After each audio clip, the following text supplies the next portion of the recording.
UDF സർക്കാരിന്റെ ജനവിരുദ്ധ നയങ്ങൾക്കെതിരെ DYFI നടത്തിയ കളക്ടറേറ്റ് മാർച്ചിൽ സംഘർഷം. പ്രതിഷേധക്കാരെ തടയാൻ പോലീസ് 2 തവണ ജലപീരങ്കി പ്രയോഗിച്ചു. ബാരിക്കേഡ് മറികടക്കാനുള്ള ശ്രമമാണ് സംഘർഷത്തിലേക്ക് നയിച്ചത്.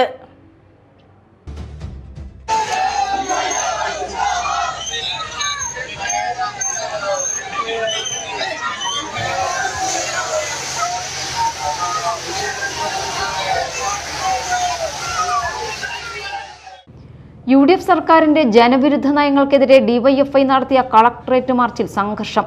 പ്രതിഷേധക്കാരെ തടയാൻ പോലീസ് 2 തവണ ജലപീരങ്കി പ്രയോഗിച്ചു. കളക്ടറേറ്റ് പടിക്കൽ ബാരിക്കേഡ് സ്ഥാപിച്ചാണ് പോലീസ് മാർച്ച് തടഞ്ഞത്. ബാരിക്കേഡ് മറികടന്ന് മുന്നോട്ടു പോകാൻ പ്രതിഷേധക്കാർ ശ്രമിച്ചതോടെയാണ് പോലീസ് ആദ്യഘട്ടത്തിൽ ജലപീരങ്കി പ്രയോഗിച്ചത്. ഏറെ നേരം നീണ്ടുനിന്ന ജലപീരങ്കി പ്രയോഗത്തെ തുടർന്ന് പ്രതിഷേധക്കാർ പിന്മാറിയെങ്കിലും സമരം അവസാനിപ്പിച്ചില്ല. തുടർന്ന് പ്രതിഷേധക്കാർ വീണ്ടും ബാരിക്കേഡ് മറികടക്കാൻ ശ്രമിച്ചതോടെ പോലീസ് 2ാമതും ജലപീരങ്കി പ്രയോഗിച്ചു. ഈ പ്രയോഗവും ഏറെ നേരം നീണ്ടുനിന്നു. സംഭവത്തെ തുടർന്ന് പ്രദേശത്ത് നേരിയ സംഘർഷാവസ്ഥ നിലനിന്നു. ഡിവൈഎഫ്ഐ നേതാക്കളുടെ നേതൃത്വത്തിലായിരുന്നു പ്രതിഷേധ മാർച്ച്. സ്ഥലത്ത് വൻ പോലീസ് സന്നാഹം വിന്യസിച്ചിരുന്നു. Media time, Thrissur.